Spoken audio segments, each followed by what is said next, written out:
Brilliant. Welcome to Property Focus. I'm your host, PJ Ngigi. Now, it's January and many people are feeling a pinch because of the situation that things are at. Well, we're going to look at the first practical step into ensuring that your mortgage payments are good. And we have the man himself, Mr. Edwin. Welcome to Property Focus. Thank you very much for having me, PJ. Karibu. Shukran. How's everything? Briefly introduce yourself. Let me introduce myself briefly. Yes. My name is Edwin Khiranga, founder and the CEO of Future Home Properties. I wear many hats. I'm a former banker for over 15 years, having worked across different brands across the country. But my key focus was on mortgages and properties. Which is why we're here. My last employer was housing finance. And of course, we're dealing with mortgage and property sales. Yes. Part of it was, of course, distressed properties. The reasons why we're here today. Okay. Yeah. Okay, so first things first. First and practical step to just dealing with mortgage repayments. This week, what do we do? It's January. Most of us are dealing with back to school. This is the time you want to look at the same fixed income that you've had vis-a-vis having to pay off the school fees, pay off other obligation, and then there's the mortgage. Many a times we tend to think of, if I was to postpone one of these payments, which one can I just postpone, not abandon, postpone so that I can cushion myself for the current situation that is January. Good financial management requires that you plan earlier. So for the smart people, you plan for your school fees in January from from December, November, October. But if you find yourself where you are in a tight spot, we say banking is relationship based. Pick the call your manager, call your relationship manager, tell them, listen, for this specific month, I might be behind or I'll be late for my mortgage repayment, but just for a couple of days until I sort January, then come February, I'm back on track. Remember, it's a temporary solution. Yes. I'm not saying that I will waiver that 1 month. No, I'm just borrowing. I'm letting the right hand borrow from the left hand. Let me sort the school fees issues. Come February, I'll be back on track. But have a conversation. Brilliant. Yeah. So call the RM first. Notify your bank. Now, because some of us go into hiding. Like, bank itajisort. Let me just go with other things. I'll sort the bank in Feb. Then come Feb, things spiral on and you find yourself in a deeper hole. Yeah. True. Brilliant. Well answered. That's the first thing to do. Now, because you have 15 years, 17 years plus experience in this industry, now those COVID trends, and now we've got new year realities of 2026. What does that look like from a macro level? People are still experiencing the post-COVID effects. Yes. In two ways. One, the economy is still struggling. People lost their jobs post-COVID. People lost their businesses post-COVID. Yes. These individuals had mortgage obligations. Some of them had bank facilities. So basically, by far and large, the bank is also feeling the same. But post-COVID effects were affected people by a larger percentage. But we have other factors when it comes to borrowing. Remember, prior to COVID, we had a capped interest rate borrowing regime. Just before COVID, the capped interest rates were repealed. I think people are borrowing at about 14%. And now the effects of repealing of the capped interest rates are still being felt now. Why am I saying so? You had borrowed a mortgage of 20 million for 20 years during the 14% interest rates to 12%. Now your bank has restructured that mortgage to 20%. Now you're feeling the impact right now. A mortgage used to pay for 100,000 per month. Now you need to pay for about 120, 130, 140,000 per month with the same fixed income. And then now came in COVID to make the situation worse.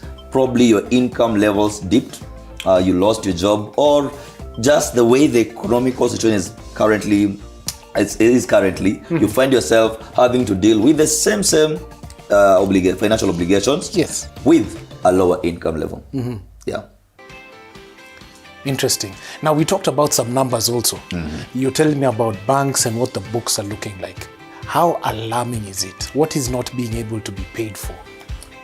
In the banking world, we call it the NPLs, the non-performing loan book. And PJ, currently the situation is at its all-time record. Report by CBK showed that just by quarter one 2025, we're doing about 17%. Then the figure on non-performing loan book is about 17%. What does that mean? It means that banks are owed close to 750 billion shillings. These are Kenyans who borrowed and are unable to repay. So banks are at different stages of trying to recover, and I think we'll come at some point, we'll talk about the recovery stages. So banks have actually, by the time a bank reports a facility or an asset as a non-performing loans book, it has already gone beyond a particular line. It has crossed a particular line. So as we speak right now in terms of numbers, we are top 17%. All-time record. It has never been that bad. You can say this is due to, you can't put it on January. January is just but a catalyst to worsen the situation. You can call it a post-COVID, one of the post-COVID effects. We're still talking about the interest rates that have actually skyrocketed. And of course, there was an economical situation. So about 720 billion is owed to financial institution by we, the borrowers. My goodness. We're going to touch on that. Now, in terms of smart bargains, we've got people who reach out to the show and they want to get a very good deal on a distressed property. What's the two things they need to look out for? Number one, first of all, we're defining today's market as a buyer's market. Okay. It means we have a lot of options to choose from, targeting a few ready buyers who have deeper pockets. Now, some of these plenty of options to choose from are the distressed book. These books being sold by the bank. Actually, currently, we say the banks or the financial institutions are the biggest suppliers of the property market. Forget about these new properties being built. The banks play a bigger role. Remember the 720 billion that is pending? Banks are looking for an easy way out. And who are they targeting? The buyers, the ready buyers. So it's a buyer's market and they're having a playfield. So as a ready buyer, as a smart investor, I'm going into the distressed book. I'm going to the distressed market and there's a deal, we call them deal hunters. I'm a deal hunter. Which deal should I be looking out for? So if I know a property is distressed and the owner is willing to do a private treaty, the owner is willing to negotiate a deal, then for me that's okay because it means there's goodwill. Secondly, there's an assumption that auction properties are sold at throwaway prices, which is actually false because there's a law that safeguards the consumer interest. So the lowest price would be 75% of the market value. So for me as a deal hunter, this property is worth 100 million in current. The for sale value is 75 million, 75%. Okay. How do I determine whether it's a deal for me? Yes. We have the ROI approach, the rate on return, the return on investment approach. I need to look at it in case if I'm putting in my 75 million, the shilling I'm investing in, am I able to recover based on the recoverable rent? Am I able to recover within 6 to 7 years? It might look good on the outside, but if I'm recovering in 10, 12 years, as much as a distressed property, for a good investment. Secondly, how does it look? It could be an auction property, a distressed property. It's run down. Yeah. Is it a good deal for me? So we have things that we advise. We have features or particular parameters that we advise our buyers. Yes. These are things to look for. And because the market is distressed, it's a buyer's market, you have more than enough options to choose from. We parade everything for you to look at. 75% value and also to ensure that the maintenance isn't too bad. Good. Okay. So talking about restructuring, where does that conversation begin? At some point in your borrowing journey, you'll find yourself in a hole. It happens to human beings. Okay. The best thing is, number one, to accept you in a hole as a borrower. Accept you in a hole as a borrower. You can't beat around the bush. Start engaging your bank. But at some point, one of the key discussions you'll have with your banker is either I have a sudden dip in my income or cash flows. Sudden dip. I expect things to look up in the next near future. If that's the case, we are looking at restructuring. And banks will give you options. Restructuring simply means we will extend the tenor, probably under the same interest rates, to lower your monthly obligation. So if you have a sudden dip in your income, which is temporary, you'll go in for a restructuring. And banks are open because banks also don't want to find themselves in the non-performing situation. But it's a case of, I've lost my job. My business has been shut down. Literally, my main source of income has just been shut. I'm at a point where I'm trying to think of how to begin the life. Am I move back to the village? Am I going to look for another job? What can I sell? In this particular situation, you engage your bank. A good bank will give you a moratorium. Probably at some point I'll explain what a moratorium is.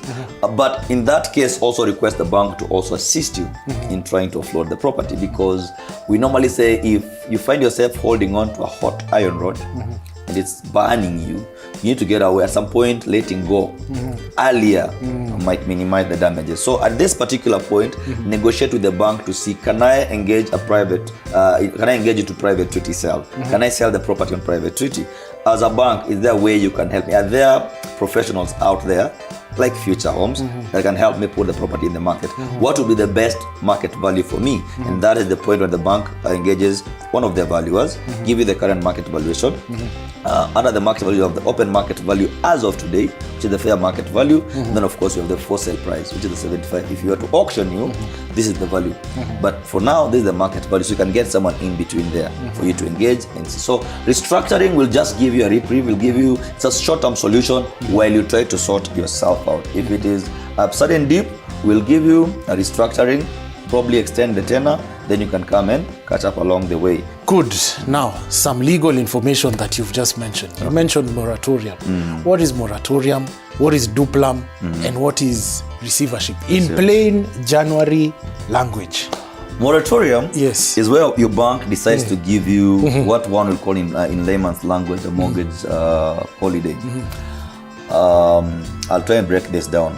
During COVID period, one of the COVID cushion mechanism, or the government way of trying to cushion borrowers, banks were requested to offer moratorium, a 12-month moratorium to all borrowers.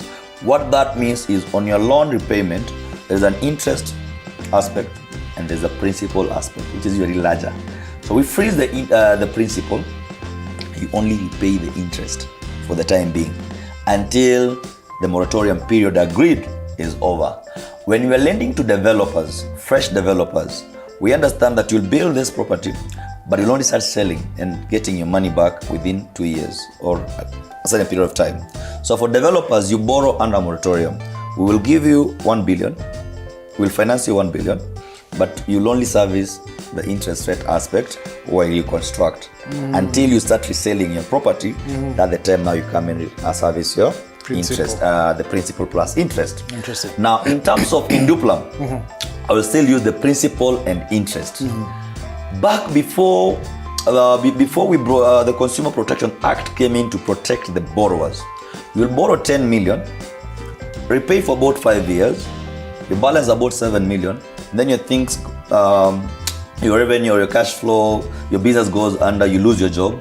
You'll wake up one day and realize whatever you owe the bank is more than the initial, it's twice the initial 10 million that you borrowed, forgetting that you've already serviced it for about 5 years. Meaning the interest rate plus the penalties plus the outstanding principal that you had has actually busted banks.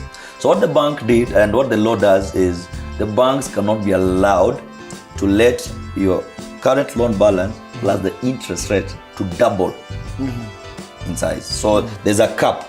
As much as things have really gone bad and you can't service, you can't meet your obligation, there is a certain limit as to where your loan balance can get to. Post that, it can't go beyond. So you can't breach that limit. And any bank, any financial institution that is found to be in breach of the induplum is actually liable to be sued. So that's induplum, to protect you. Your interest plus principal, whether you're in arrears, there's a point it can't go beyond. So that's induplum. The third one is receivership. Receivership is, we have insolvency practitioners, which is a body of professionals who are actually tasked by the bank to come and step in when you've defaulted on your mortgage obligation, on your financial obligation. You have a company or a business that's running and so that is income generating, that ought to be paying for your obligation, but you can't. So the receiver comes in, takes over the day-to-day running of the institution or the facility. They are responsible for collection of any revenue that is coming in at that particular time to keep the bank mortgage obligation or the bank, your financial obligation running while they're still selling. Because at the point the receiver comes in, it's already declared that it's a thoroughly, poorly, non-performing facility.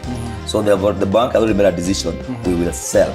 But before we sell, there's some revenue coming in. So there's a receiver who will come in to act on behalf of the bank, collect the revenues for the bank until we sell. So they're just like auctioneers, but they're called insolvency practitioners. Okay, so is moratorium just for developers, or also mortgage takers can also Mortgage get moratorium? takers. Okay. If I go back to the January situation, if I have a sudden dip of my income, but I'm working towards recovering, I'll give an example. You're a parent. So December you had two candidates. One is joining Form 1, one is joining uni. Your income is still the same, and you need to deal with all those obligations with a fixed income. I will call my bank to give me a moratorium. I just want to handle this for the time being, then I'll sort. But whatever obligation you're facing now is more or less, it's indefinite. You don't know how soon you can get out of this situation, then you can go for restructure now. So moratorium can also be given to you as an individual borrower, and that's what happened during the COVID period, where the bank, the government instructed the banks through CBK to give a blanket moratorium to anyone who had a loan facility. And I'll tell you something, that by far and large contributed to the current numbers we have on NPL, the 750 billion. Why is that so? Not everybody, during that COVID period, not everybody was struggling. There are people who could comfortably service their facilities. There are people who weren't really badly affected. But the blanket moratorium applied to anyone. You know about cash flows. If I'm used towards putting 100,000 or 50,000 in this pocket, and I'm comfortable with it, if I divert that for even 2 to 3 months and put it elsewhere in something else that I might not even account for, I will struggle to come back to that habit. So those people who were used to servicing their mortgages regularly, when they were given the blanket moratorium during that dispensation period, most of them struggled. When now it was opened up and you wake up to the harsh reality that in 2022 from January, everybody needs to go back and service their loans. The holiday period is over. That is when the reality struck in that, you know what? Even those who are comfortably servicing their facilities were now struggling. Very interesting. Very interesting. Now, liquidation. Somebody's being liquidated. What are 2 things that you need to do without breaking the bank? You've had a discussion with your bank manager. Yeah. You've lost your job. Your business has gone under. Yes. You know very well, I'm in a hole. Yes. And I need to find a way out. One of the key things we normally say, number 1, stop digging. If you find yourself in a hole, you must jump out, stop digging. I don't want to borrow John to come and pay Ben, or try and borrow the other bank to come and repay this bank. Because things are thick. Where I am, I'm already in a hole, I'm stuck. Stop digging. Let's start discussing of how do we get out. And the only way out in most cases is liquidation. Let's sell. The problem is most of us have emotional attachment to our first homes. This is my first home. I bought through a mortgage. My firstborn was born here. They have actually lived here for the entire life. They have grown up here. There's no way I'm letting this property go off. While you're saying that, the interest rate is busting its banks. Yes. Well, the moment you breach, when you get to that non-performing level, trust me, there's no going back unless you have a clear way out. So what you normally do is stop digging, number 1. Number 2, accept the reality. There's no emotional attachment. You can always recover and move on. Explain to your loved ones that, you know what, we're in this situation and some of the ways out is we must exit. Number 2, tell your bank to help you. If it's a private treaty sale, do you guys have professionals who can help me get a buyer? Like I've said, it's a buyer's market and you have buyers out there. Future Home is there to help you. Before putting the property on the newspaper for the auction, which will probably happen at some point, can we get people out who can buy you earlier? And even if it gets to the point of the newspaper, an auctioneer has been called into action, don't panic. Still engage and see exactly. I have friends who might also want to buy me out with dignity, because the banks are still open, even to do restructure, even during the times when they're giving you the notices. The banks are still open. They're telling you, let's come, let's talk. So 2 things, when they give you a leeway to sell on your own, you need to give some value to the house so that you get the best possible buyout.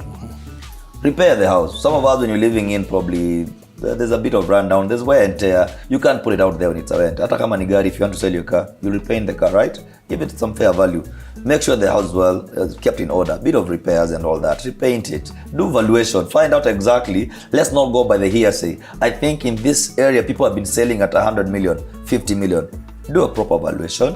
as you engage experts like Future Homes to help you get the fairest buyer from the market at the fairest possible value. Well, very well answered. Let's take a commercial break. It's been hot, huh? Yeah, very hot. Get some January water. is blistering. January has been crazy.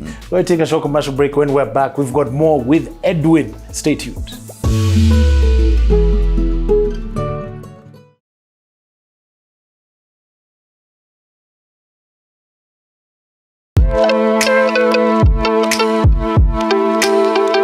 And welcome back to Property Focus. If you're here and January is biting you, this is the man with the solution. Welcome back. Thank you very much. How are you doing, Mr. Edwin? Thank you very much. Mzuri sana. Well, Good, good. Shukran. Now let's get back to our conversation. Now tell me, when is the right time to engage a lawyer? So you've dealt with the bank solo.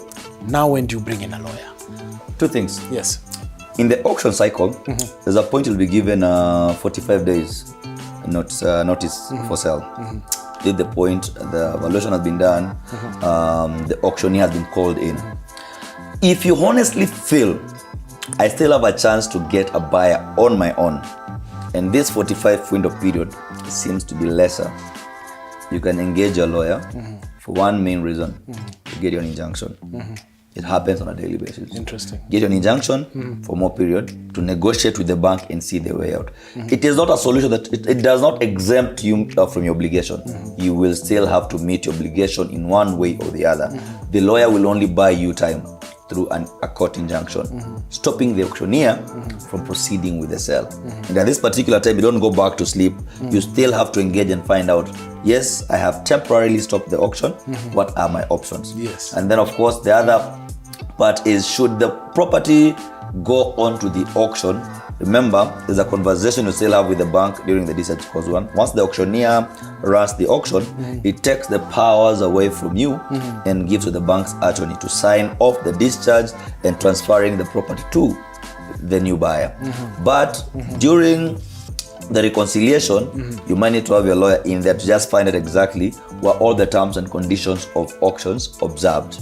Was it competitive, open bidding and all that? How much money do I owe the bank from whatever has been received? Because the law still protects you.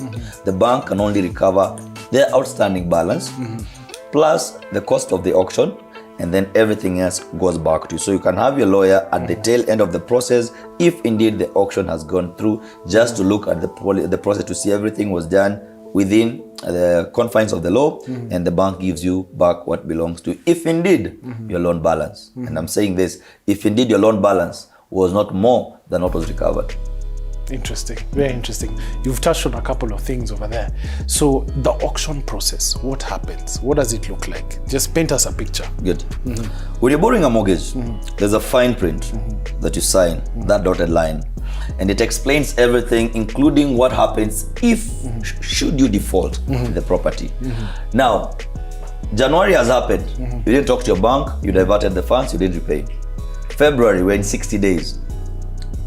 You've not paid. You'll get a 60 days notice from the bank, which is just a polite reminder, informally, that, hey, PJ, we haven't seen your repayment for January and February. What is happening?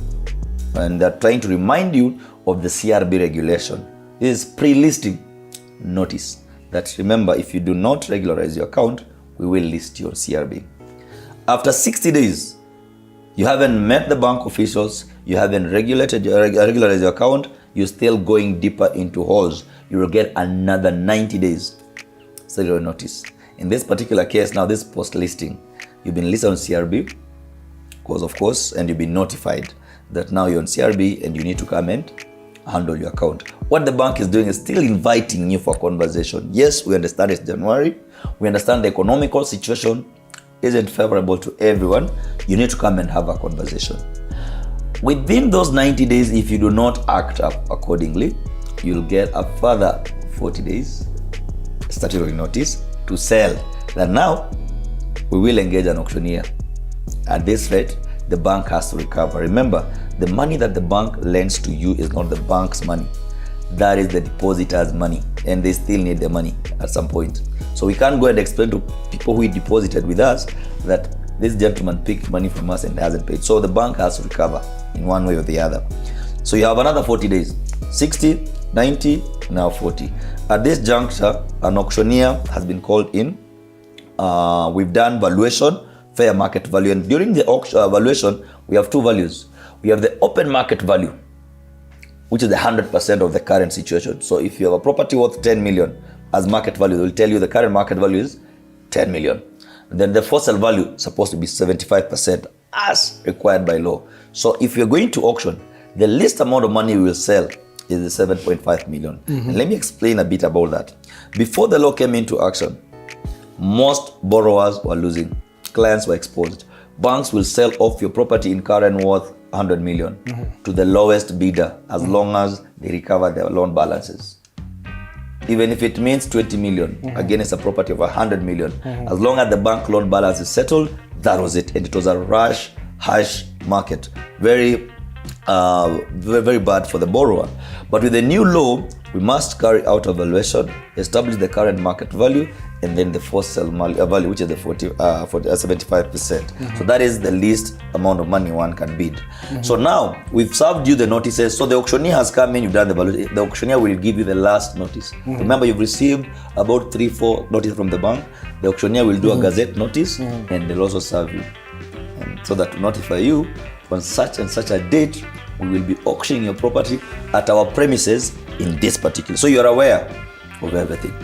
Now, if you still feel you have a way out, you'll still call your lawyer and tell the lawyer, listen, let's make sure that day doesn't happen. However, it will happen. And guess what? Not all auctions always leads to the owner losing. We'll come to that at some point. So some clients normally even come and attend the auction just to see how many people are coming to bid, how much money will be bidded, and all that. Some of them will walk away smiling because it has favored them. So on the material day now, after the 14 days as per the gazette notice, then the auctioneer comes and drops the hammer, going once, going twice, sold to the highest bidder. Yeah.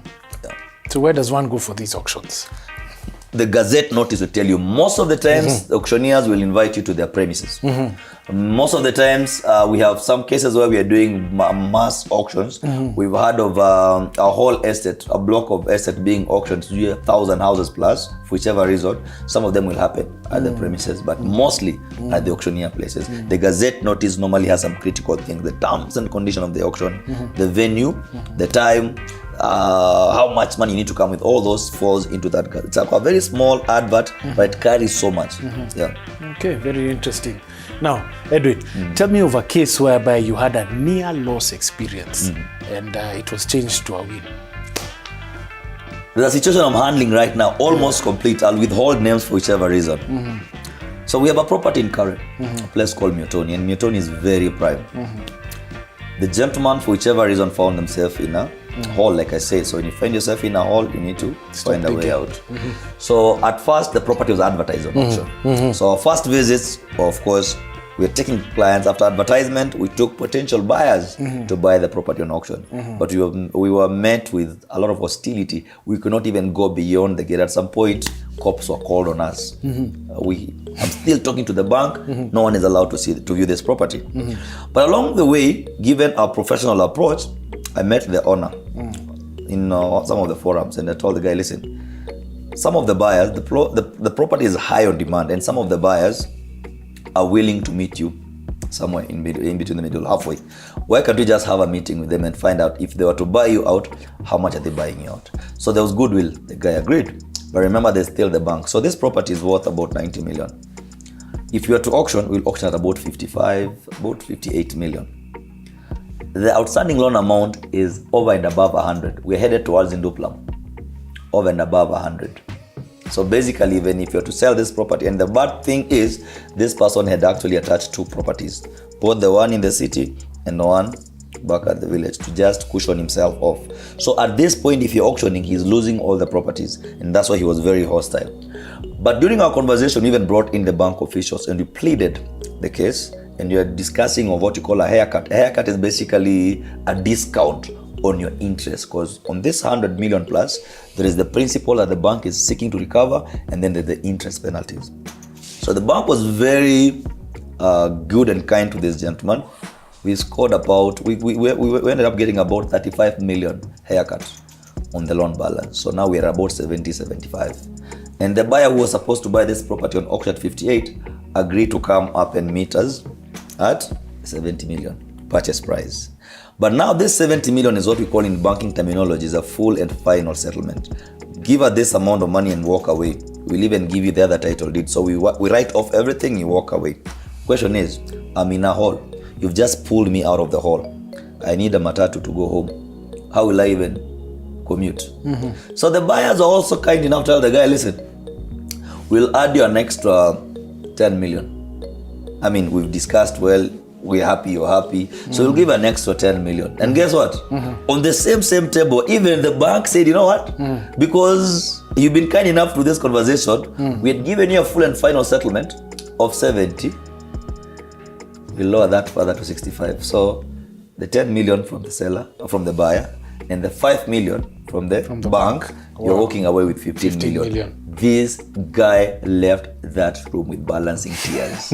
To just progress through the next 12 months, if they're making mortgage payments, what's the one piece of bite-sized action advice you'd like somebody to take? Number one, the banks are not your enemy. Bankers are your best friends. Same way we approached you with a smile during lending, we still have people who will still talk to you with a smile on the face, trying to give you the best option out of your situation. So don't fear talking to your banks, call your banks. I gave an example of a parent who is trying to handle a back to school situation right now, where you have a student joining Form 1 and the other one is joining campus. And you need to sort all this with a fixed income. And sometimes we have to call the schools and tell them, listen, they will report I might not meet everything right now, but I will. So the same thing with the banks. Talk to your banks. Number two, accept the situation as is. Sometimes we have an ego to protect. I don't want my family, my kids to know that things have gone south. Just accept when you find yourself in a hole, first thing accept and try to find the easiest way out. Last but not least, like we always say, situations, things are tight, the economical times are biting. Most of us find ourselves in deeper financial holes due to financial indiscipline. Some of us make wrong financial decisions that end up affecting the whole family at large. So the most important thing is just have some sort of financial discipline. Things are thick in January. While we think January is bad, nothing promises you that Feb is going to be easier. We are still in the same situation. Nothing is going to promise you. It's an electioneering year.